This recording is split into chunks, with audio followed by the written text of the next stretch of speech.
Pod Network Entertainment. Welcome to Lecheng Pag-ibig To. New episode every Wednesday. Alright, Lechenatics, medyo special ang ating episode for today kasi hindi lang super special, not semi-special. It's a super special episode because we have someone na kilalang kilala pagdating sa comedy industry. Diba? At podcaster na rin siya ngayon. A long time ago pa, diba? Yeah, I think so. Wow. Naging bored sa pandemic. 2020 halos kasabay pala natin. So ito na, without further ado guys, kasama natin on the pod today, Red Oliero. Hello. Hi, Kamusta? Red. Lechenatics mo yung pangalan. Oh, can I just say kung paano natin siya naging guest ngayon? Kwento ko lang sa mga Lechenatics natin. Kasi hindi lang siya kilala. Oo. Ngayon ko siya na-meet. Personally, pero nakikita ko siya. Of course, ina-upload yun sa The Pod Network Instagram. Sabi ko, na-curious ako. And then, nakilala natin siya dun sa Creators Night ng Spotify. Yes. Na wala na-create nung night na yun. Inuman lang. Oo, Inuman Night. Kasama iba pang pod creators. Tapos Nandun si ikaw, Red. mga... Maaga ako doon, late ka. Hindi, tsaka mga sinushoot mo, mga sinostories mo, kala mo, I didn't see. Ano yun? I'll talk about that later.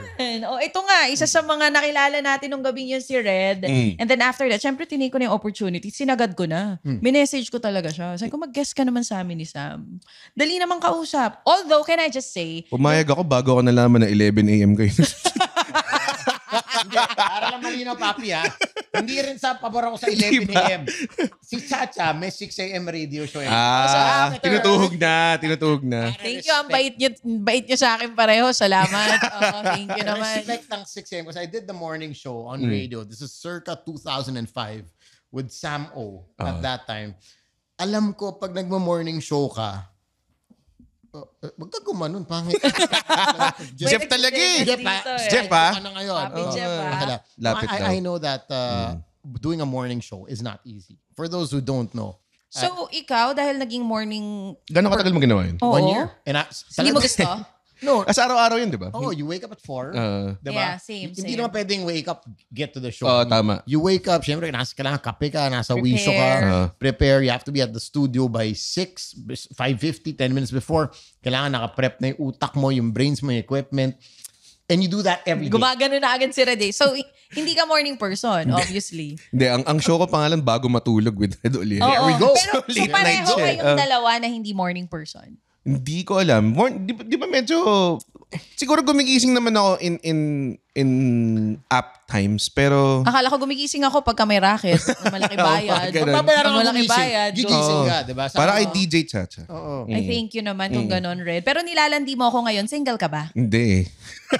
Yun na. Landi na ba yung kagad? Grabe. Actually, I was sobrang I was following you on Instagram from the time you were single until na may Girlfriend na. girlfriend na siya. Recent lang ba yan? Si Hindi naman. girlfriend? Kailan ba natalo si Lenny? Yung time na yun. Yun yung timestamp eh. Timestamp yun eh. Tama. So, dun si sa mga BBM time ba na yun. binoto mo? Hindi eh. So, hindi rin si Sara Duterte binoto mo? Hindi. So, na-broken-hearted ka nun. Pero nakahanap ka ng pag-ibig during that time. Tama naman. Or more like, kasi matagal na kaming friends. So, matagal na kaming friends. As in, to the point na parang yung relationship namin before each other, halos same din. Parang ganun. Halos same din. Minomol Nag-break. mo ganun. friend mo. May karoon ng point na mamomol mo yung friend mo eh. Ayun talaga. Pero nung friends pa lang kayo, parang ano na, iba na. Iba na yung feeling. Nung after nung huling relationship namin. I think parang galing medyo, sa relationship, tapos nagka-in love. pero matagal yun yung phase na yun. Matagal kami naging single. Mga siguro 2 years. Anong pros and cons pagka ang ginawa mo kaibigan mo? Mahirap siya eh. Ako rin. Yung tawag doon yung getting to know or yung parang pag-amin ba na or yung parang mabigay mo lang yung intention mo, mahirap. Yung crossing over from Yes. friendship to, Yes, yun. teka, yung I like you na to, not as a friend anymore. Tsaka nag-I love you ka na. Ang mahirap. Bago Kiss mo na. pa Bago pa umabot doon. Yung first amin pa lang Yung, teka lang yung like ko sa'yo, hindi na to in a romantic sense na to. Kasi as friends, lumalabas kami. Tapos, minsan Tapos nag-ano alam kami. mo, nakikilala mo yung mga ex niya, siya din sa'yo. Parang ganong kilala. level. Oo, grabe. Kasi syempre, nung may boyfriend siya, kilala ko yung boyfriend niya, ganong klase. Same, vice versa. Oh! I had an ex. It was so weird, no? Na ganun din, papi. There was this one night na parang, parang we were both in the car. Diba? Tapos, siyempre, kaibigan. Seryoso ka dyan, ha? Teka lang. Yung mukha. Pwede naman Kasi kwento. pag ikaw na yung... Okay, sige, tuloy mo. Starry-eyed siya. Parang may dulo eh. Showbiz ba or Sige nga, non-showbiz bilis, yan? bilis. Sige na, share mo na. Anyway. So, no, I just understand how tricky it is. Hindi na kayo friends niya tricky siya. ngayon. No. Kasi there was one night, I think it was about 2 a.m. already. Friend pa kayo Oo, doon. tapos yun na nga, parang nagkatingin na kami. Grabe. Tapos, alam mo yung moment na I call it the cobra moment. Yung parang alam nyo na hindi na platonic yung relationship. Hindi. That first kiss, that first momol. May stare down. Yun. Totoo. So, Red, nangyari din sa inyo yun? Nagmomol muna kayo bago nagkaaminan? Hindi. Mahirap siya nangyari. Parang ang daming moments na normally kung di ko siya kaibigan, alam mo yan, parang pwede to eh. Alam ko to. Parang, oh my God! Kasi Wala kang ganon. wala kang ganong XP. Wala masyado. Talaga, from friends? Wala. Ulol. Kasi hindi ayoko ng ganyan. Baka ayaw mo diba? lang aminin. Pero, Baka minsan sumasagi sa utak mo pero buburahin mo kasi tropa to. ayun, maraming ganun. Oh, yun, Sumagi pa ganun. rin. Parang, kaya? Okay kaya siya in bed? Like, yung mga ganon. Hindi pa ako umabot doon. Bilis! Hindi kayo Doon ka agad. umabot. Hindi But muna. this was before ng kasal ako Ito yung mga single moments ko. Right. Tapos Sana mga naman. tropa na parang, So can I get back to my ex? Diba sana naman? So, yung cobra moment. Did you go for it? The cobra Wait moment. lang, artista yan? Oo nga. Teka lang. Wait lang, Papi, gusto ko lang itanong kasi Red, alam mo naman, hindi yan si Joy Spring. Kasi di ba tropa muna kayo? Okay. Para na malinaw, okay. So anyway, we were in the car. No? Tapos, I think it was like, a few drinks in. Siguro 2:30 in the morning. Tapos yun yung nakapark lang. Yeah. Park the car. Tapos pag nag-park means pagka-park, tinginan. Tapos alam mo na yun, parang shit, ito na yun. May moment, may pause. Parang ganun. Kasi yung cobra moment. Tsaka madalas lalaki na uuna dyan. Sana ma-sponsoran kayo ng Cobra. Sobrang off-strat do. Layo. Lalapit ka ng 80% eh. Aba. So ikaw una lumapit. It's the hitch. Tumuka rin siya. Oo. Tapos, ayun, asawa ko na ngayon. Yung pala yun eh. Diyos ko naman. Ang ganda ng Ganda na, cobra ganda na. moment mo Bakit friends ba kayo ni Esa? Oo nga, tropa ba kayo? At one point, magiging friend kayo, no? But I'm just saying that, kinikwento ko lang yung... Anyway. Cobra moment nila. How long were you guys friends before the Matagal, dude. Kasi Are you allowed to say her name? Kababata. No, si Kate. Yeah, kababata ako siya eh. So, technically... Pinupost mo siya? Oo naman. Okay. Nalalaman ko. Grew up sa same subdivision. Private subdivision ba to? Barkada Wala tayo. kwenta yung tanong ko. Tuloy mo na. Pero maganda yung tanong mo, mayaman ka? Hindi lang sobrang yaman. Sakto lang. Saan subdivision? Private school, hindi naman... Atinista ba to? Saan ka ba nag-aaral? San Beda, Alabang. May pera. Tapos Oo, Lasal. talaga. Yeah. Mayaman. Same na same kami. So, same subdivision, same schools. Hanggang college, same na So, same. you were So, exes. nagka-carpool, ganong klase. Kababata talaga. Barkada ko yung utol niya. Ganong klase talagang... Ganong level ng friendship.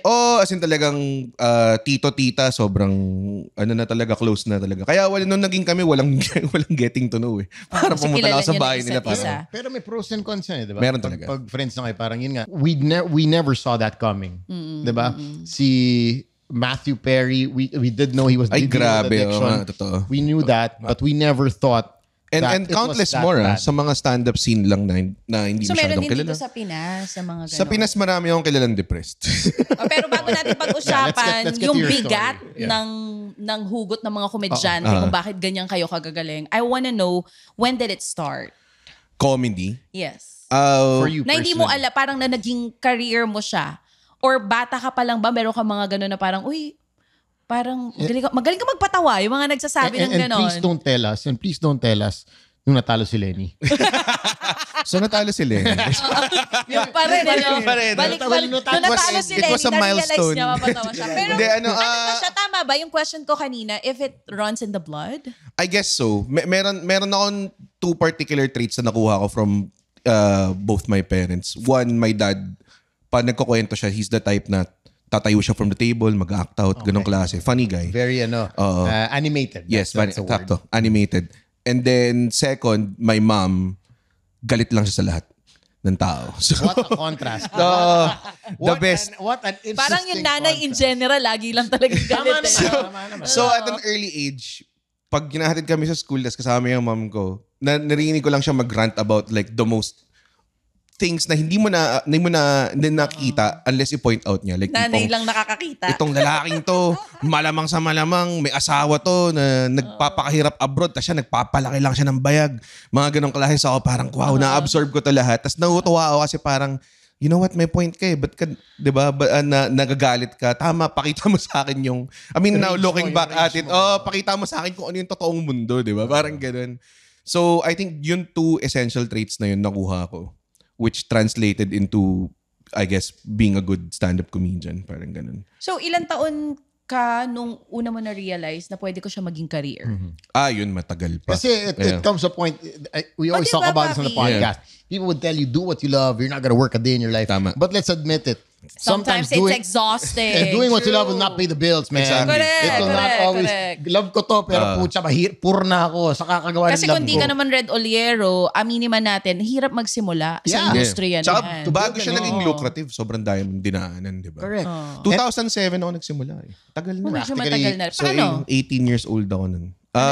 Discover kung- din ba yan? Parang artista? Ano mo yung Jack TV? Na alam mo yung Jack Yes, TV yes, dati? MTV. Parang Jack TV. sila, comedian Jackass pala search sila for some reason. Na nagsimula niyan sila Tim Tayag tsaka sila Patrick Yes, Cruz. yes, Yeah. Tapos Hindi ko inabot, guys. wow talaga. Wow, mali na inabot. OGs. Red, wow, mali lang kasi pinapanood ko. Baka high-end yan eh. Stand-up comedy search siya. Tapos pumasok ako. Tapos nung after ng contest, parang sabi ko, okay, wala man ako hobby. Ito na lang hobby ko. And then never na ako tumigil from there. Parang dun siya nagsimula. Pero What were you doing at that time though? I was a student. I was studying computer So, science. pinagsasabay mo siya. Wow, wow. Oo, ganun. So, nag-thesis ako ng time eh. Kasi dati, di ba alam, pag estudyante tayo, 19 years old, pag-graduate na tayo nun eh. So, mga ganong klase, 19, nag-thesis ako. Nagawa ko yung stand-up on the side. Tapos doon na-realize na ayoko ng desk work. Pero syempre, hindi naman yung... Yun yung ideal at that time. di ba? Pero, Red, ilang taong ka na ba? Ngayon, 36. Kasi, kaya ako natanong, computer science yung course niya. Way back then, nung mga panahon na yan, halos magkasing edad tayo, parang pag ganyan yung course mo, hindi pa masyadong vavavoom. Unlike ngayon, dahil nga sa social media era na meron tayo. Hello, at one point nga, di ba, sobrang daming commercial tsaka billboard ng STI tsaka AMA. Kasi yun yung sobrang lakas. Tapos di ba parang 2 years lang yung course nung iba na ganyan. Yun lang yun. Kaya lang Sarah G pa nga nagka-issue kasi parang siya ginamit sa isang Oo nga, tama. Hindi ka namang Nag-aaral You're a graduate of the school. Why are you a Correct. Di ba? AMA, di ba? Oo, yun. STI. Sa ibang mga school, parang ang billboard nila, sina St. Ignatius, ganyan. Correct. Kasi for Saint sure, Lasal. during those time na nag-aaral Sobrang ka, in demand. Yeah. ngayon, Kahit dati. pero mas in demand siya ngayon. Oh, grabe Kaya ako ngayon, siya syempre. natanong kasi di ba yung ibang magulang, parang pag inisip nila, magko-komedyante ka. Mm. Anong first reaction nila nung sinabi mo sa kanila, gusto ko tong career? Hindi ba sinabi sa'yo na, walang pera dyan. Tuloy mo na I lang think yung una, hindi sila pag-aaral threatened mo. kasi alam kong wala Alam nila namang marami pera kayong doon. pera. Oo, wala Ay, namang sorry. pera. Kumbaga parang hindi nila kailangan sabihin sa akin na hindi to career. Parang sige, go. Parang ganun, go lang. Ay ako naman, ang support ginagawa sila. ko, parang, so pag nag-graduate ka ng ComSci sa Lasal, automatic kan papadalang ka ng HP ng mga brochure, Accenture, ganyang klase. Wala kang kailangan gawin. Parang ganun sila mag-recruit eh. Intense eh. So nakita ng parents ko na hindi ko pinapansin. Kasi sabi ko, gusto ko ng creative na job. So naiinis sila sa akin kasi parang, okay, nag-aral ka ng science degree tapos gusto mo magsulat dahil nga nakatikim ka ng, parang gusto ko ng something adjacent sa comedy. Pumasok ko sa advertising ng time na yun. Nag-add ka pa pala. So never ako nag-comsci na trabaho. Tapos siguro I spent mga 3 years sa advertising then quit my full-time job. Tapos doon, parang nag-freelance lang ako with the thinking na ang focus mo dapat stand-up. Parang ganun. So doon around mga 2014, 2015, doon mo na-realize na parang, okay, baka pwede to. Kasi hindi lang naman stand-up gigs eh. Pwede ka mag-hosting, True. acting ka, ganyan. So maraming racket. Parang ganun. So maraming evolution of it. Tapos siguro mga around right before pandemic, stand-up lang talaga ginagawa ko. Wala nang iba. Stand-up comedy noon sa ngayon. Kasi ang tagal mo na eh. Kumbaga, di ba, kung inabot mo yung wala pang social Nag-evolve media. talaga. And napapansin ko ngayon, mas ingat, hindi siguro lahat, pero mas mahirap na ba magpatawa ngayon? Because of yung backlash ng social media, tapos dapat politically correct, lahat ng sasabihin Is it mo. hard to Meron be pang funny? Grabe ang hirap. Yes. I think lahat naman ng times may difficulty. Last time, ang problema naman before, hindi sila masyadong familiar sa stand-up. So, konti lang yung audience Laging mo. ano yun? Ano to? Anong ginagawa mo? Di ba? Hindi sila upo sa harapan. Kasi akala nila ma-okoray sila. Kasi there's also the stand-up ng mga Sa Becky. comedy bars. Comedy drag. bars. Which is a different art form. Yeah. I've witnessed that. I also, acknowledge how hard what they do. very Yung kakanta sila sa gitna, ang galing lang. Saka na-enjoy ko rin sila. yun. Tatlong oras yung set nila, pare. Hayop. Grabe. Hayop. Where Vice Ganda started. Yes. Diba? And Hirap. some of the great stand-up comedies, but grabe yung art form na yun. Like for me, si Jose Wally dati, din ako ng Alan Kay. I also watched some of his shows. And Grabe. it's just a different... marathon, pare. Tagal, 4 na oras mahaba minsan. yung oras. Talagang sabi ko, grabe, I thought I had energy, but when I saw them, Iba yung energy. oh my God. And they do it 7 days a week. Yes. Na parang hindi sila nauubusan ng pyesa. Pero, Pero gabi lang nila yun. May umaga pa sila. May umaga pa sila. Tapos mag-eat bulaga sa umaga. Tapos yan, alas 3 ng umaga. Hapon, Tapos eat bulaga. Doon na sila. And I remember there's another side of style of stand-up comedy. I think, correct me if I'm wrong, maybe the first na at least namulat ako or na recognize ko in the Philippine scene or the Filipino who kind of made it big was Rex Navarrete. Si Rex, syempre. With stand-up talaga yun. Imposible hindi mo alam to. Hindi ko alam. The Mother Packers. Talaga ba? Then my SBC Packer. anong taon yan? Oh my 2005? God. Ganon? Hindi ko Baka alam. ganon? Sorry. Oh my God. But Rex Nag-viral si Rex Ano ko bago yan? pa may YouTube. Alamin ko yan. Bago pa Alamin may ko YouTube. yan. That is Sige. so true. Bago pa nagka-YouTube, bago nagka-social media, I think Facebook, nag-viral siya because of the stand-up thing he did na SBC Packers. Yes. I'm a Pinoy living in the States, in a nutshell. And we have a packing business. So my mother is the mother packer. Okay. Ganun yung joke nila. Ganun yung joke Medyo aware ako dun sa joke pero hindi ko talaga ma-remember. Pero yun yung tinatanong ko ngayon, yan pwede pang gamitin na piyesa noon. Ngayon ba? Mas hindi na? I think Kasi nga yung mas sa kanya ano na pwede eh. pa. Pero mas marami ka nang hindi magagamit. Mas Like, sensitive na yung mga tao ngayon. may mga 30% ng kunwari kung gagawin mo ng buong library yung jokes ko. Siguro yung mga 30% ako na gumagana dati na hindi nagagana. Natapon na. ngayon. So mas madali maging komedyante before? Walang social media. Hindi. Mas okay ngayon. Mas okay ngayon. Mas madali makakuha ng exposure ngayon. Mas madali ka mahanap ng tao. Ganong klase. Mas may chance ka ngayon. Like, kunwari, nakapag-Netflix ako without being like a signed talent, without being So, kumbaga parang just because nahanap ako and then binili nila yung pitch ko or parang ganon, nakapag-pitch ako sa kanila. Kumbaga, kung walang social media, I don't think mangyayari opportunity I think na for a yun. lot of people. Yeah. Actually, with Spotify, diba? A lot of singers, artists, I mean, that's how they launch albums these days. Oo. Hindi na gaya ng dati, okay, CD sales. Hindi pa nga Platinum. albums Singles lang, di ba? Singles na. Isa-isang release lang eh. Diba? Dati, Iba na ngayon. parang award ka pa sa ASAP, diba? Kumbaga, we'd mas like to maganda award. exposure tama. ngayon ng Go- mga stand-up comedians Everybody, natin. all artists. I Kasi think. ako parang, si Spit ba is also stand-up Improv, comedy yun, no? improv. Iba naman yun. Iba yun. Anong difference ng improv sa stand-up comedy? Ang stand-up sinusulat namin. Okay. Tapos kinakraft namin, ganyan. Yung spit, sila talaga? Improv. Talagang on the spot. Okay. Yeah. Ito bang mga comedians natin dito? Parang may grupo-grupo din. Alam mo yung parang mga rappers, West Side. Saka nag-away-away din kayo. Nag-away-away. Oh naman. Nag-away-away kayo? Siyempre. May umalis na. Parinigan, awayan. Hanggang ngayon, ganun. may mga... Ako yung comedy demilitarized zone. Kumbaga wala ako masyadong kaaway. So saan ka Isa lang yung kaaway ko. Parang ganun. Isa lang kaaway mo. Saan ka belong? Sa Comedy Manila ito. Okay, Comedy Manila. Meron kang kaaway. From sakto other lang. group, from other comedy group. Pero matagal na. Hindi yung... Pwede, can we name? Wag na rin. Wag na. Pero bakit? Wala lang. Parang very ex na katrabaho mo. Tapos parang ayaw mo lang yung work ethic niya. Alam mo Okay, yun? bulong lang sa akin. Ako lang to, hindi ko sabihin kayo. Hindi mo naman kilala. Ako parang Hindi mo kilala. Hindi mo kilala. Does he Google still it. do, ano? Kaya nga, exactly. Oh yeah, i-blip nyo yun ah.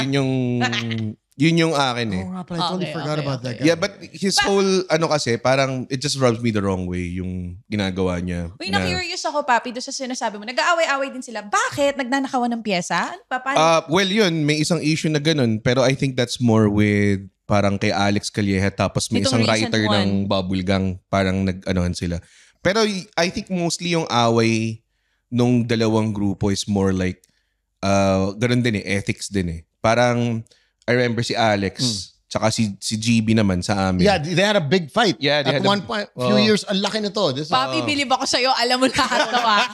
Papi, Adjacent baka. siya eh. No. Pwede ito kasama ni Nanay Christy Fermin sa show. Just cause a lot of them are my friends. Okay. In the comedy scene. From Alex to Red to GB. Sila bate hanggang ngayon? So I think parati silang, so when we were all in Comedy Manila, silang dalawa, they're always kind of like on opposite ends of the... Lagi talagang nagtatalo na. Yeah, parang ganun. It was naman, one group, tama. Comedy Manila. Alex was part of it, GB was part of it. And si Alex formed his own group called Comedy Crew. Ngayon, Which is, I think, for the best na rin. Kasi, kumbaga parang, dahil nag-butthead sila sa Comedy Manila, and yung ibang comedians din, parang feeling ko, mas magagawa ni Alex yung gusto niya. Kasi minsan may gusto si Alex na kahit ako parang binivito ko. Alam mo yun? May mga ganun. Like, meron siyang gustong gawin na, okay, pag nag-show ka sa akin, hindi ka na pwede mag-show sa iba for like a week before, a week after. So ako parang, kind of weird. So parang, hindi ko masyadong gusto. Tapos sila GB, di talaga nila gusto. So they called out Alex on it. Tapos parang haba ng back and forth nila and everything. Tapos si Alex formed his own group and did his own thing. So ako parang, okay na yan. For the best, huwag na kayo mag-away. Di ba? Wala nang... My group, my rules. So okay na. Para rin pala siyang nasa yung parang sa company. Boys Night Out, kaya umalis ako eh. So ganun din ginagawa nila sa'yo, Papi? Si Tones, parang ang dami ng babae. Tapos at that one point, sabi pang, wag mo na to, akin to. Alam mo, we should have him on the show. Ay, nako. Lagi Hindi ba ba? I felt sick to my stomach. Nauna ka pa, Red. Sick to my stomach. Grabe. Next beef? guest, Tony sa Lecheng Pag-ibig to. Pero, ayun nga, para din pala siyang nagtatrabaho ka sa kumpanya, may mga iringan din. Oo, dami. Hanggang ngayon, kahit naman yan, wala namang prosperity total eh. Talagang meron siguro talagang... kahit saang industry, laging may hindi magkakasundo. I'm sure like, let's say, McDo Kasi Jollibee. akala mo dahil lahat sila, like, di ba, parang inisip mo sobrang light lang, nagpapatawa, hindi mo inisip na magkakaroon ng issue at all. I think mas nakakatakot kaaway yung stand-up comedian. Mga utak ito malalalim eh. Pag may nakabangga kayo sa stand-up comedian, good luck sa'yo. Yung tiran lang sa'yo, medyo solid. Meron din gano'n. Kasi wait, meron, si Kendrick Lamar, like yung meron song niya na sikat, distract, ay para dun. So kayo meron din kayo, gagawa kayo ng pyesa, parang titirahin niyo. May mga gano'n ba? May mga Nagtitirahan ganun, din sa pyesa? pero hindi siya asing epic ng Kendrick Lamar. Tinala niya sa Super Bowl. Iba yun. Nanalo siya ng Grammy. Yun lang atang distract nanalo ng Grammy eh. Parang di ba?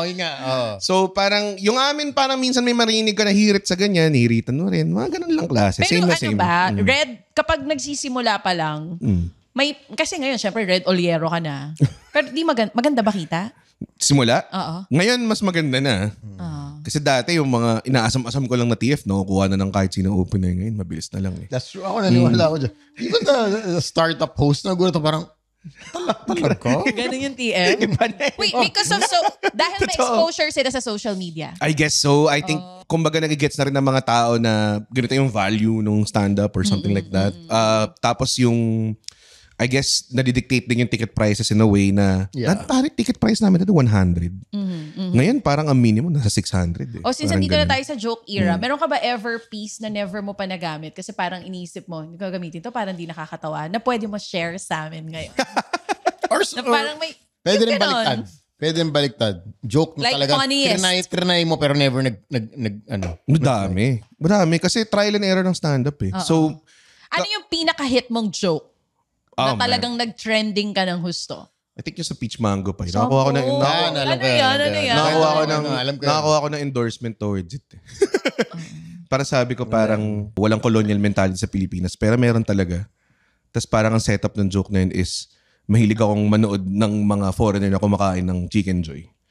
Tapos every time na kumakain sila talaga panatang makabayan. Ganun talaga. Amin yan, chicken na amin yan. Diba pag may mga white people na kumakain ng the best. Na parang, oh my God, that's a Philippine chicken. A quick commercial break. And we'll be back in a flash. Hey! Nakikinig ka ba sa podcasts? You can win 5,000 pesos in cash if you answer this survey. Visit go4thwallglobal.com/survey. That's go.fourthwallglobal.com/survey. And make sure you complete the survey to be qualified. Oh, di ba? Nag-survey ka lang, nagka 5,000 pesos ka pa. Winner! Hi guys, we are the Eavesdrop Podcast. My name is Francesca. My name is Jelly. This is Delamar. This is Jude. What's up? Yeah, and we are inviting you to check us out, your fellow TPN podcast. And if you want to learn more about life, what's happening around us, you want to know about love, healing, this is the podcast you should be listening to. Eavesdrop, eavesdrop, eavesdrop, eavesdrop. Sometimes we get drunk and do the show. Those are the fun ones. Like today. Ooh, why? Who's drunk? Like right now. You're red as a bug. Am I? Eavesdrop, please catch it. 4 hosts going crazy. You'll have fun. You'll cry. Everything else. So please check it out. The Eavesdrop. Only on the Pod Network. Pucha, panalo yan. That's me. Kala mo resistant ka towards it, na iniisip mo na parang hindi Baka ka... di mag-work. Hindi. Like kunwari, kala mo parang... alam mo yun, hindi naman wala mo nang pakialam sa approval ng puti eh. Pero totoo lang, pag nakita mo sila kumain ng Chicken Joy, ang ganda lang talaga eh. Just makes your day. Alam mo yun? So, yung piece na yan, did you ever think that it will blow up? Hindi. Hindi ko inisip na will blow up that way. Kasi hanggang ngayon, tinatag ako ng mga tao sa Chicken Joy tsaka Peach Mango Pie. Tsaka nagka-billboard ba yun or something? nakita kita isang beses. Si Red ba yun? Nung pinost ko yun, tas parang alam ko, knowing na galing yung advertising, na yung Jollibee, I doubt they would be into a stand-up Something bit na may like mga this, mura, mga ganong klase. So parang malabo. Bilang mamaya-maya, May inquiry na. nag-inquiry sila. Tas after nun, akala ko parang, baka dahil talent lang or something. Mamaya-maya, gusto namin suot mo nung ginawa mo yung stand-up bit. So parang, okay, let's go. Parang ganun. So parang dun, parang I feel like yun yung pinaka-most validated na stand-up bit ko. Gusto ko marinig yung parang ginagamit mo pero hindi siya patok sa tao. Ang daming ganun. Sobrang daming ganun. Yung meron ka na ngayon. Mas maraming hindi gumagana kaysa gumagana, I would say. That's why it's hard, curious no? ako on the artist side. I'm sure maraming hindi gumagana. Even when we host, I'm sure may mga hirit yung na mga wala. hirit natin. Wala talaga. Wala. Curious ako on how do you recover? May mga times na feeling mo hindi mo napapansin. Parang hindi nila siguro naisip na punchline yun. Sige, move on na lang. Okay lang yan. Okay, pero may mga time na sobrang obvious na talagang shit. masakit na. Minsan tanggapin mo lang eh. Nadadown ka for sure. May show ako dati. Lahat nag-kill. Lalala ko. Dahil sobrang ganda ng set ng lahat. So pumapasok ako feeling confident. 19 East pa to. Naalala ko. Puno. Pag-angat ko sa stage, nagyabang ako ng konti. Ganyan. Tapos pucha, nakikinig sila. Iba yung hindi nakikinig eh. Nakikinig sila, nakatingin sila sa akin. Tapos pagbato ng joke, yung narinig mo na lang after 2 seconds, hindi tawa. Parang may gumano lang, may nag-clear ng... Tapos ako parang, oh shit, trouble to. Kasi 12 minutes yung set ko. So nag-set pa ako, ganyan. So mamaya, until feeling ko yung dulo na lang, tinawanan nila because I think alam lang nila na naghahanap ako ng tao bago ako umalis. Courtesy laugh. Sino bang mas mahirap patawanin, Red? Base sa experience mo, masa or high-end? Ako kasi, I think kung ano yung audience na mas papatok sa akin is mas katulad ko. Mas katulad ko. Hindi ko na tinatry sabihin kong magpatawa sa audience na hindi ko katulad. Parang ganun. Kasi hindi sila, like kunwari, pag nagsabi ako ng references na Hamilton. Ganong klase. Di ba? Medyo lost na yun sa ibang tao eh. Ganun lang yun. Kasi stand-up is about being genuine. So if you're trying to, kunwari, cater to like another audience na hindi naman genuine sa'yo, lalabas lang yun as unauthentic. Ganda. Hindi siya gagana. Ganda nung sinabi. Yes. So I guess kung bakit lumaki ka rin ng husto, nag-stick ka eh. Calories. Ano ba? Hindi. O yun na. Ito na yung gusto itanong ni Sam. Let's talk about the whole... It's not easy to make something you're probably dealing with into something funny. Which I also went through, in my childhood days, being bullied and whatnot. Paano mo siya ginawa? Nung una, actually... We all know na parang, make jokes about you being big, plus sized. Paano mo na evolve yun? Nung una actually, ginagawa ko lang siya to address the elephant in the room, literally. Wala na tayong pag-usapan. Parang ako na magsasabi. Parang ganun, parang mauna na ako. Ito na. Gagawa ko ng joke na sobrang baduy. Like, kunwari, kasakay ako sa jeep. Sabi ng konduktor, 4 pa kasya. Pagsakay ko, puno na. Mga ganong klaseng size jokes lang talaga. Tsaka yung Ben and Ben. Tinira mo nga yung Ben and Ben eh. Parang after that, na-realize ko. Actually, si Alex is sa mga nagpa-realize sa akin ito na parang gawin mo pa yung tungkol sa weight mo. Parang ganun. Ako nung time na yun, very insecure. Parang ayoko, ganyan.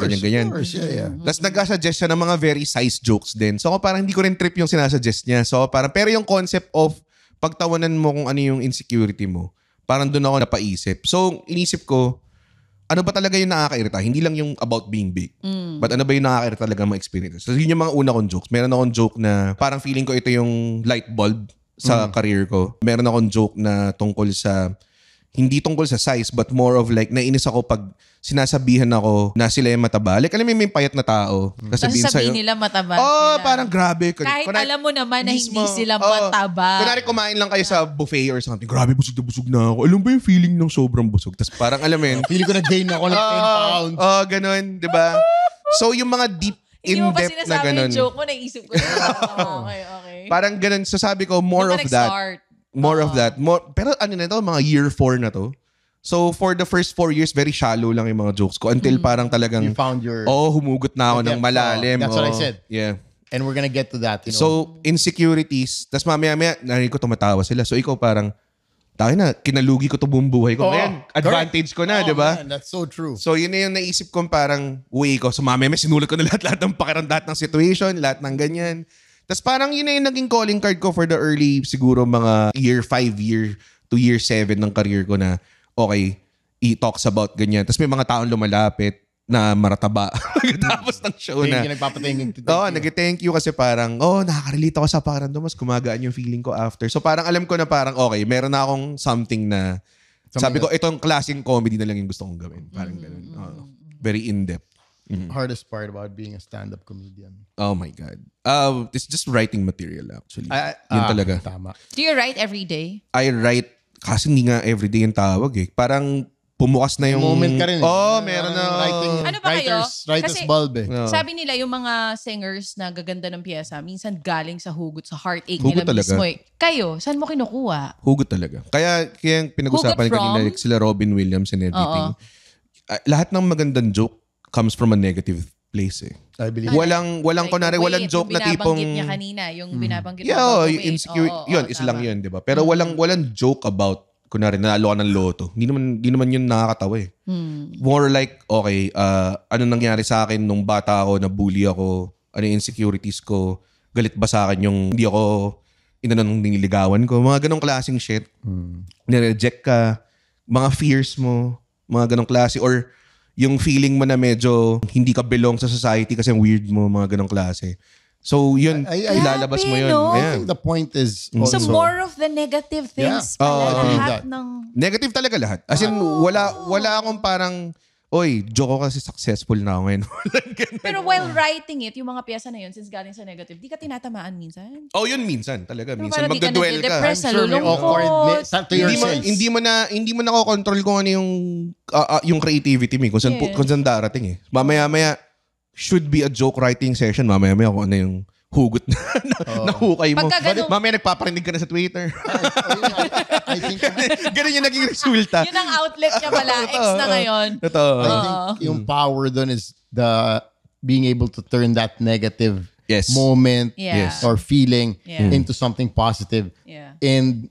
Pero minsan babalik-balikan mo yun eh. I think yun yung kailangan din maging careful ka. Maganda nga ngayon because marami ng mental health talks eh. Dati wala di ba? Yes. So now you have to be careful with what you dwell. Kasi parang minsan... It sucks you in. It sucks you in, and then mamaya-maya may downward spiral ka na, di ba? Paano kung nung time din, kunwari single ka, wala kang pwedeng kalabitin para kausapin, di ba? Wala kang therapist noon time na yun, di ba? Ako, I even tell my wife this. Sometimes, may gising talaga ako na... Hindi okay. Parang malungkot ka lang, pero hindi mo lang bakit. Yeah, may ganun lahat, talaga. may ganong moments lahat. Lahat, And even the comedians. I realize it's also totally normal because you give so much of yourself. Yeah.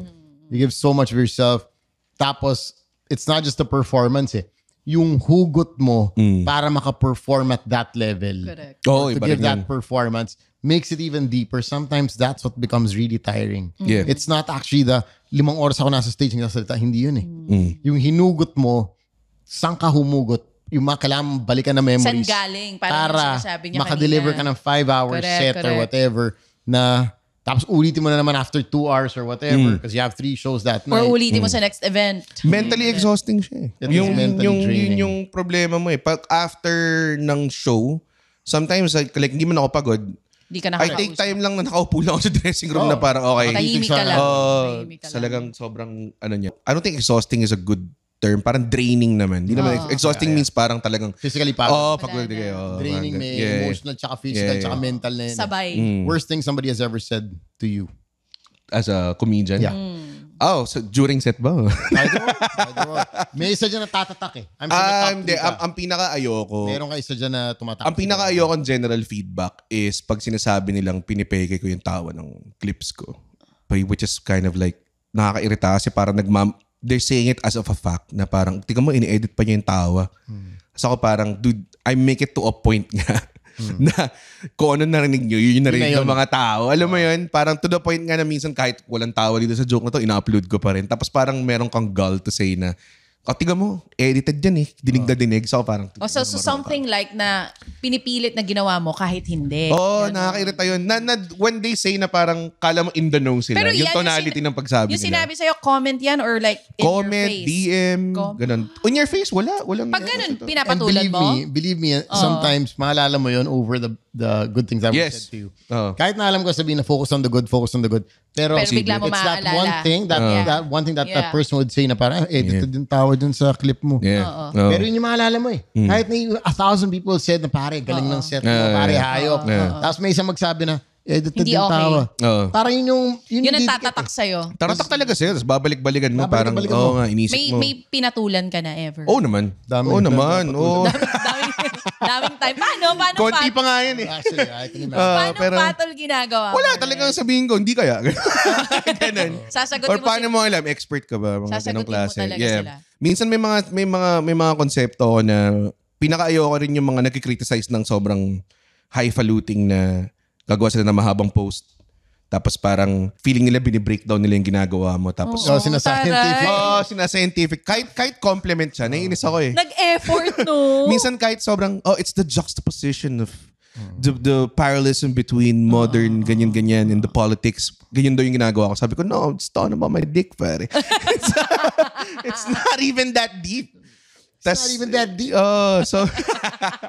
So parang yun yung ayoko din na masyadong ino-overanalyze yung pyesa mo to the point din na iba na yung relax. Di ba? Relax, bro. It's just a joke. It's a joke. Doon din kasi nanggagaling Joke, yung natin masyado seryosohin. it's the same feeling din on another end of the spectrum. Yun din nanggagaling yung nag-overanalyze na feeling nila, nakaka-offend to sa ganitong grupo, ganyan-ganyan. It's a joke. Marami yan ganyan ngayon. Marami ng mga jokes Masyado hindi mo yun- na magamit because ang daming ma-o-offend. Masyado yung nilaliman yung interpretation ng I know. Masyado niya binigyan ng value. Ito lang naman yung yung minimin ko niyan. I know it's very challenging, to do this art form, but how far do you see yourself doing this? Tagalin na maganda sa comedy kasi the greats na ina-idol mo, nakita mo they're in their 50s eh. Hindi siya parang basketball na nakita mo na. Russell Peters fan ako. Correct. Russell Peters probably like closing 60 na ngayon. Adam Sandler. Adam Sandler. I had a chance to meet him a few months ago. Talaga? I was in New York and he was just there and true enough, Apparently he's just there, no? He's just there. Yun lang tayo talaga eh. in a cupcake store. Nilapitan ko siya. Nakausap ko siya. Wow. Pa-picture pa ako. Chris Rock Oh also my God. just walking casually in New York. So, Sa'yo nun, man. sa akin, mas starstruck ako sa ganun just cause para iba-iba tayong idol eh. Diba yun? Yeah. Like for some people, baka mas starstruck kay Heart Evangelista or whatnot. Starstruck ka sa mga comedians Yeah, sa nagtagal proudly. in the industry. Kasi number one, for sure, Ako din, aware yeah. na iba to, mas mahirap talaga magpatawa. Kesa nga daw, even yung mga like the actors and actresses, pag nagpapaiyak and then na-try nila magpatawa, sila mismo nagsasabi, ibang Art hirap form. yung pagpapatawa. I guess, ang sagot ko dyan parang, siguro for a lot of people, mahirap siya. I guess ako, pag pinag-acting mo ko, pinaiyak mo ko, Mahirapan baka ka. mahirapan ako, di ba? Oo, because that's not your core. Yun Pero yun eh. sa'yo, it's madali. Kasi ganun ka naturally. Hindi ko sure kung naturally or parang yun yung pinagugulang ko ng oras. Parang ganun. Practice makes perfect. yeah, Ang ganda nung sinabi mo. So, pwedeng yung iba nakikinig sa atin, hindi nila nakikita yung sarili nila, nakakatawa sila. But they can practice like you para humusay I at think gumaling. it's 30% in you and then 70% honed. Ganda. Hindi pwede naman pumasok ka lang doon, pinanganak ka, magaling ka na kaagad, di ba? Super agree. Pero may So, mga hindi ka tao din na mamaw tumitigil talaga. mag-aral ng pyesa, magsulat, Hindi. mag-isip, to be in an area you will just observe Ang para may next piece ka. maganda sa stand-up, naturally it makes you work for it all the time. Eh. Parang Laging gagana utak mo. Yeah, kasi lahat ng audience iba naman eh. You know what It's I always find different. Yeah. I find really hard about stand-up comedy, which I see, when I've attended also open mics abroad. I remember I was in San Francisco and nag-bar hop kami na different open mics. Hindi sikat na mga Hindi mga comedians. sikat. And as an audience, part of the audience, sabi ko, shit, lahat ng tao dito are already expecting you to make them laugh. Yes. That in itself. Yeah. Wala ka pang sinasabi. Pagpasok mo pa lang, meron na yung pressure na yun. Hoy, patawanin mo ako. Nagbayad ako para patawad. So do your job. And ito, totally, Just nasa comedy club ka. Oo, diba? Yung pangalan ng lugar, ng club Comedy mo. Factory. Diba? Diba? So, I mean, I remember there were a couple of I guess when I hosting, style ko ng hosting is also on the funnier side rather than the more, uptight, serious side. I remember a couple of times where, let's say, somebody would come up to me, Uy, Sam, bago mag-start yung show, Uy, Sam, galingan mo siguradong patawanin mo kami. Or make sure you're funny. Mas na-pressure ka. Parang ako, Bakit pa? hindi, parang ako, there was one time, basta medyo hindi kami masyadong okay, no? And then, this was circa 2008. Tapos sabi niya, make sure you're funny, make sure you make us laugh. Gusto ko talaga sabihin sa kanya, pero nagpigil ako na, ma'am, ito po yung mic, try niyo po. Kayo na. Oo nga, sarap gawin na, no? Diba? May mga Pwede time lang na no? okay, hindi ako clown. Pero sige, gusto mo i-try? Ito, may 3,000 people nandyan sa labas. Try mo lang. Ikaw ba ganun din na-feel mo? Yun yung Pagka aking... may mga ganon. Meron akong long-standing non-doer-doer theory. So, minsan may mga tao na, I would say, non-doers. I don't naman sabihin na lahat ng tao. Pero may mga tao na they would think that they know how to do it because they saw it. Na parang feeling nila? And I've seen so many people na mag-sign up sila sa open mic and they would say, bakit 5 minutes lang yung set ko? Kaya ko mag 10 minutes, nakasulat na, ganyan. So, parang confident sila coming in. And then when they take the stage, literally may nakita akong nag-stage tapos parang said a few jokes, cold sweats, didn't even reach 3 minutes, umalis na. Parang ganong klase. Hindi lang script yun. Yung execution is another. Execution is everything. It's everything. Diba? You can give me your piece, pero pwede sinabi ko yun, tas di naman sila Iba, natawa sa akin. Iba yung kinoconceptualize mo sa utak mo, diba? That's why itong mga Friends, mga series na ganyan, sobrang patok because they're given a script. May writers yung mga yan. Pero the way these 6 actors, yung Friends, they executed their characters in their own way was so good. Sobrang hirap ng execution kasi tsaka di mo na realize yung feeling. You can't imagine the feeling unless na nagawa mo na siya. Diba? So I think yun yung unang nagtitake over sa mga tao. Lalo na yung mga taong coming in na feeling nila they're prepared for it. Kasi they feel like impervious sila. So mas lalong mababroken down sila kapag naramdaman nila na ganun yung pakiramdam tinitignan ka ng mga tao in a room na tahimik lang. Diba? Ang tagal ng like 5 seconds feels like a long time kapag ganong klase. Di ka tinatawanan. Man. Kasi ikaw lang yung focal point ng attention ng ano. Lord, kuhanin mo na ako ngayon na. Umiinit yung ilaw, diba? I think lahat tayo na-experience na natin. Yung linitawan tayong joke. Tapos, pwede mo na ako kuhanin ngayon na. Now na. Parang, siya. Ba't sinabi yun? Parang bakit sinabi yun? May mga ito. ganun eh. Kasi pareho kayong komedyante. So, hindi ko sure kung gaano katotoo to. Sabi nila pag sobrang galing yes, malaki titi namin lahat. Hindi ba? Hindi ba ganun? Confirmed eh. Hindi ko alam kung may time pa eh. Diretso na niya ako. Dito rin ako makatingin sa kanya ngayon. Kasi, grabe kasi ako mag-imagine. Pag sinabi ko yun sa akin, parang na-imagine ko na siya. So parang ngayon, kahit nakadamit siya, na-imagine ko lang yung sinabi niya sa akin. Taas niya expectations niya lahat. Iba yung imagination ko, Red. Ayusin mo. Laro yung imagination chacha.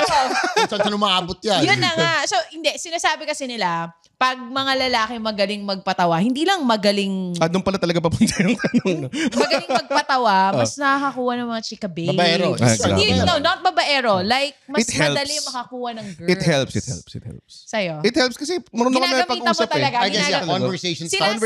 Conversation. Okay. Yun lang. Doon lang sa aspeto na yun. Doon lang sa nakakatulong. Not just conversation. Yung talagang nakakatawa ka kasi. I think that helps. Pero kung kasabihin mo to get the girls, marami pang aspeto. Correct. It's probably a foot in the door. But It's a foot in the door. it's not in the bedroom. Just the door. Hindi naman pwede mag-conversation sa bedroom. Nasa bedroom na po gusto mo sila, yun, Jeff, nakakaloka. Si Jasper, di ba nag-absent ngayon? Oo. Sino nag-ayos ng camera natin? Si Jeff lahat. Ang dami nang napuntahan na pinag-uusapan natin ngayon. Pero ngayon, absent si Jasper, Jasper. pero nakapag-post. nagka-love life. Oo nga. Love life. Personal time. Mm-mm. Sooner, of course, kung magkakaanak ka, kung gusto mo man, no, you also want your kid to be like a comedian like you. Yan, ganito yung career niya. Kasi di ba minsan pag doktor, gusto ko yan ako yung doktor din. Saka ito yung mga bagay na hindi mo titrain, hindi pwede train anak mo. Oo nga eh. Hindi ko mo pwedeng sabihin na huwag mo gawin yan. Para basketball Or to, minsan, shoot diba, ka ng 3 hours a day. Ganun. Minsan ganon. Kasi ako kahit ako hindi ko alam kung paano ako siya turo. Feeling ko wag. Maging ano ka na lang. Feeling ko, wag, like ayaw mo siya maging comedian like you. Wag. Ano ka na lang. Magsimula ka ng website na maging billionaire. Wait, Up na lang, up. Mag-up ka why na lang. Red? Ba't di ba, ang yaman mo nga ngayon? Hindi ako mayaman ha. Tsaka may kimono sponsor ka na. Binibili ko to ha. Nagkikimono na to. Mga kimono. By the way, ito yung kimono ko for today. Lagi siya may kimono. Nasa ko lang po ako ha. Kimono Why of the Red? day. Kasi nagulat ako usually. Bakit? Anong... Hindi okay? Hindi mo gusto?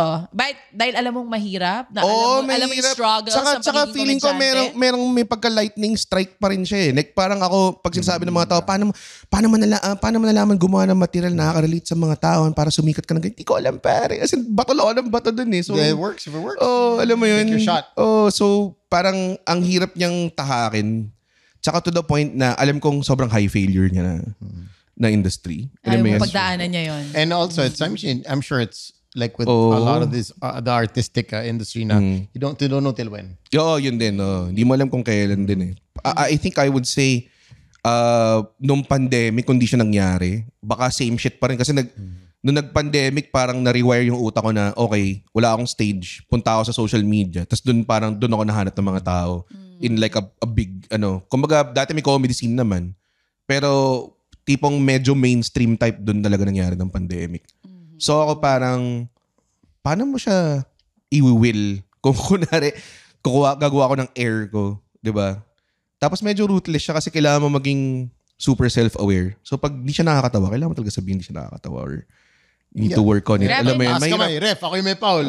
Pinakikinggan ko lang siya kasi parang totoong-totoo yung mga pinakamalalalim na tao are the comedians. Oh my I God. think so also. No? Wala ako dyan. Kailangan namin maging malalim, I think. Because? Well, kasi one thing, ang isang, medyo tali siya sa issue nung originality and joke theft, no? Kasi, or plagiarism. Kasi when you write jokes na shallow, maisip ng ibang tao yun eh. Tapos ngayon, magka-tug of war kayo ngayon. Sino man nauna? Ako nauna. Pinost ko to nung 2011. Pinost ko to nung 2009. Mga ganong klase, di ba? Tapos pinag-aawayan yung joke, sobrang shallow lang. Whereas kung ako magsulat ako about insecurity ko nung grade 2 ako, yung buhay ko as an enthusiastic, creative person na hindi pinapayagan sumayaw sa simbahan dahil natutuwa ako sa church songs. Like, gusto ko mag-worship hard, pero I can't worship hard. Mga ganong klaseng deep, intricate experiences. Yun, di mo makukuha sa akin yun kahit sulatin mo ng parallelism. Nangyari sa akin to nung first communion ko eh. So, pwede kong sabihin na, akin talaga tong joke na to. Alam mo yun? So, if you don't write deep and you write shallow, it's impossible to say na ikaw yung nauna dito. Kasi whereas ang dami nagsusulat ng joke sa buong mundo. Ang ganda na sinabi niya. Diba? Sobrang ganda na It's a sinabi. very personal thing. Dapat deep na talaga. Ikaw lang talaga ang Sa'yo lang yun. Medyo siguro naiyak ka ng moment, nag-cringe ka ng moment na yun. Or at least lower the percentage ng tao na experience. Tapos diba? na-overcome mo siya. Yung mga malalalim na ganong joke, minsan ba hindi mo naiisip na, shallow na lang ang susulatin ko kasi pag shallow, baka mas madali makarelate yung May mga ganun, throwaways. Right? So minsan, ipipep ko na rin meron kang joke na ganun. Lalagyan mo ng konting throwaway para lang masimulan yung momentum mo sa ano. Yun medyo technical side na yun. Something mas relatable. Nangyayari. Yeah. Something that's happened in the past month. Mismo, Some Ilby tsaka Katrio na nag-iyakan, gano'n. Tapos bilang gagawin mong segue to your pyesa, di ba? Mismo. Tattoo pareho ng couple. Mga may couple tattoo dyan. Ayusin nyo mabuhay nyo. Ano status nyo, gano'n, di ba? Ano talaga status nyo. I'm not gonna ask you what's next for Red because that's probably gonna be as pang boyabun. Hindi ko alam. So what I'm gonna ask you as we wrap this up, what I'm gonna ask you is, what is the dream? Oh my God. Doon tayo sa what is the dream. Nandun na. Ganda. So, one of the dreams was to get a Netflix special out. Congratulations. And man, grabe. Nagulat ako na nangyari siya. And even na, alam mo, minsan nag-scroll ako sa Netflix. Sinasuggest sa akin ng Netflix kung napanoorin ako. Sarili mo. Parang, you might wanna watch Red Did you ever Olero. watch yourself? None of that. I watched myself once. Okay. And then, hindi ko rin kaya kasi talaga eh. Ako rin. Pare. Awkward siya. Like, Awkward siya. I already saw my set nung, kasi usually after I do a set, I review it kagad. So, meron ako recording sa phone ko or kung sino man Important nagre-record. pala to eh. Ganun. Recording like audio. Minsan audio, minsan video. So, hindi mo Depende. pinakikinggan lahat ng piyesa mo? Pinapakinggan ko After mo lahat. siya gawin? After ko gawin, kailangan pakinggan lahat. Minsan Okay, pero on the ride home, yun yung pinapakinggan ko na siya. Visual. Hindi visual. Kasi Visual, optional. Kasi pag visual, kailangan mag-set up ng tripod. Yeah. Mga ganun lang. Katamaran, lang. Pero kailangan mo mag-review. So I think yung set review once and then nung buo na siya sa Netflix, I watched it with my family. Tapos talagang Awkward. in real time talaga. Ano yan? Yung audio dito ang hina. Ganda sana yan eh. Ganda sana yan. Kaso hindi yan eh. Ay, audio guy ko eh. bakit Ikaw yun na yung nag-criticize sa sarili mo. Hindi na ako nag-enjoy. Parang alam mo yun. better, Yung pamilya ko gusto mag-celebrate. Tapos ako parang, tayo na dapat mas mabilis yan eh. Mga ganong klase. At the end of the day, you're always the most critical about your own work. Totoo. So yung Netflix is The a best good... of the best. Sobra silang particular about their work. Pero di ba mas okay yun? Oh, I guess pero kailangan mo rin malaman to kind of step back and ano. I feel like yung Netflix na yun, kung wala akong director, walang ibang tao to help me out, I don't think malalabas yun. Kasi sobrang nininitpick ko siya every time. Magkaroon na to the point na okay, ayoko na, hands off na ako. Labas na natin to. Kasi lalabas natin to. So yun yung isa sa mga goal. Okay. But the one big dream, yun din yung na-realize ko na parang masarap pa rin talaga pag live eh. So maraming tao na, parang galing na Netflix mo, pero hindi ko narinig yung tawa nila. So parang hindi siya counted. So ngayon talaga focused ako tour. Gusto ko mag-world tour. Something like that, yeah. Manifest natin yan. Like I said, what is the dream? And Yes, that is the exactly. dream. Yun talaga. And to be able to do it in Tagalog all over the world, I think possible kasi global people tayo. We're True. We're Kahit saan everywhere. may Pinoy. Kahit saan na makapagpuno ako ng 300-seater or 200-seater or kahit 100 people. Invite mo kami ni Sam. Game na game. Manonood kami. Kaya nga masaya maging Philippines, diba? Tapos Bombay pa ako. Talagang worldwide scope kami, pare. Pero thank you so much. Thank you, man. Thank you so much. Thank you. So much knowledge. Sobrang dami namin nalaman. Not insights. just about you. Diba? I mean, kung ano yung hugot din ng mga komedyante. Do you reply to people? What's the best way to get in touch with you? Just go to my Instagram at Comedy by Red. Follow nyo ako dun. Yung FB pwede rin, pero ang daming galit sa akin dun sa FB. So, sa Instagram na lang. Why? Can't make everybody happy. Comedy. That's comedy for you. Thank you for watching this episode. My name is Sam YG. And this is Chacha. Red, thank you for joining us. Thank you, Be guys. safe. Be good. Good shit. Bye-bye. Thank you, Red.